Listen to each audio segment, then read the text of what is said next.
जिनमें मेरे सीईओ की लाश भी है। इतनी बात सुनकर पुलिस इंस्पेक्टर उठकर वहाँ से चला जाता है। तभी लोखंड देखता है कि उसके पास भी वो ही विटामिन की बोतल पड़ी थी जो कुछ देर पहले उसने हैना के पास देखी थी। तभी वहाँ पर वॉल्मर भी आ गया था जिसके साथ सीईओ भी था, मगर इसने तो सीईओ की लाश को देखा था तो वो जिंदा कैसे हुए। वॉल्मर पुलिस ऑफिसर से ये कहता है कि ये हमारा दिमागी मरीज है, आप इसे हमारे साथ जाने दें, ये भागकर यहाँ पर आ गया है। वॉल्मर उससे कहता है देखो तुम्हें दिमागी बीमारी है। लोखंड को भी अब यही लगने लगा था कि वो बीमार है। अब उसका इलाज भी उसी वेलनेस सेंटर में होने लगा था। एक दिन वो कुछ सोचते सोचते अपनी टांग के प्लास्टर को उतार देता है जिससे वो बिल्कुल ठीक चल पा रहा था। अब वो एक तजुर्बे वाले कमरे में जाता है जहाँ पर वो इंसानों को खाने वाली मछलियों की तस्वीरें देखता है और वहाँ पर एक पानी का पूल भी था जिधर उस बुरी औरत की लाश को फेंका जा रहा था जिसने इसे राजा के बारे में बताया था। उस पानी में इंसानों को खाने वाली बहुत सी मछलियाँ थी। उधर हैना को भी अजीब होने लगता है। उसने भी पहली बार लड़कियों की जिंदगी में होने वाले मसले को देखा था पर वो इस बारे में कुछ भी नहीं जानती थी जिससे वो घबरा जाती है। इसलिए वो वॉल्मर के पास आती है क्योंकि डॉक्टर वॉल्मर उसे अपनी बेटी की तरह ही प्यार करता था। तभी वहाँ पर लोखंड भी आ जाता है जो सबको ये बताता है कि वॉल्मर लोगों पर तजुर्बे करता है और उन्हें मार रहा है, पर कोई भी उसकी बात पर यकीन नहीं करता और उसकी तरफ उसे मारने बढ़ते हैं ये कहकर कि नहीं हम बीमार हैं, हम बीमार हैं। लोखंड को पकड़ लिया गया था इसलिए अब इसे एक फिल्टर चैम्बर में रखा जाता है जहाँ पर डॉक्टर वॉल्मर उससे ये कहता है कि मैंने कहा था ना तुम बीमार हो और यहाँ के पानी में जादू है जिसे तुम डायरेक्ट किसी को नहीं पिला सकते।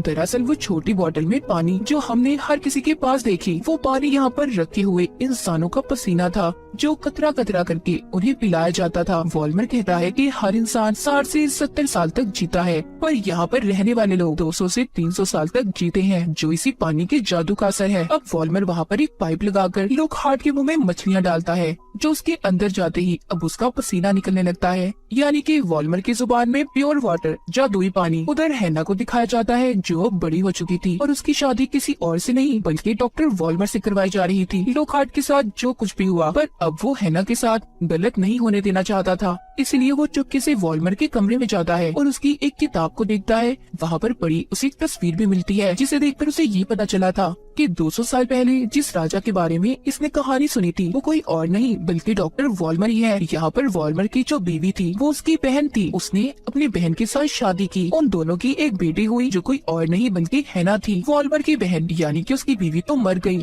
पर वो और उसकी बेटी हैना 200 सालों से जिंदा थी। इस बारे में हैना कुछ भी नहीं जानती थी कि वॉल्मर ही उसके डैड है। वो तो शादी करने पर भी राजी नहीं थी पर वॉल्मर वहाँ पर जबरदस्ती अपनी ही बेटी से शादी कर लेता है और उसे ले जाकर बेड से बांध दिया था। तभी उधर लोखंड आ जाता है जो आकर ये कहता है कि तुम अपनी ही बेटी के साथ ऐसा कैसे कर सकते हो। वॉल्मर कहता है कि इस बात का इंतजार तो मैं 200 सालों से कर रहा हूँ। इतना कहकर वॉल्मर अपने चेहरे से मास्क हटाता है। हम उसका यहाँ पर असल चेहरा देख पाते हैं जो बहुत खौफनाक था। अब लोखंड उधर अपने लाइटर से आग लगाता है पर इस लड़ाई में वॉल्मर ही जीत रहा था, हर तरफ आग लग चुकी थी। तभी हैना एक कुल्हाड़ी लेकर वॉल्मर के सर पर दे मारती है जिससे 200 साल पुराना राजा यानी कि वॉल्मर अब मर चुका था। लोखंड और हैना भी बाहर आते हैं। पूरे हॉस्पिटल में आग लग गई थी जिसे देखकर सभी मरीज डांस कर रहे थे क्योंकि उनका दिमागी तवाज़ुन अब खराब हो चुका था। लोखंड हैना को लेकर उसकी साइकिल पर यहाँ से भागता है लेकिन तभी उसकी टक्कर एक गाड़ी से हो गई थी जिसमें उसकी कंपनी के लोग थे जो उसे यहाँ पर लेने आए थे पर वो जाने से मना कर देता है और हैना के साथ ही यहीं पर रहने का फैसला करता है। हम जाते हुए लोखंड के चेहरे पर शैतानी मुस्कुराहट को देखते हैं। इसका मतलब ये था कि कहीं न कहीं वॉल्मर का तजुर्बा उस पर कामयाब हो गया था। अब वो हैना के साथ यहाँ पर 200 सालों तक जिंदा रहने वाला था और इसी के साथ ये कहानी यहीं पर खत्म हो जाती है।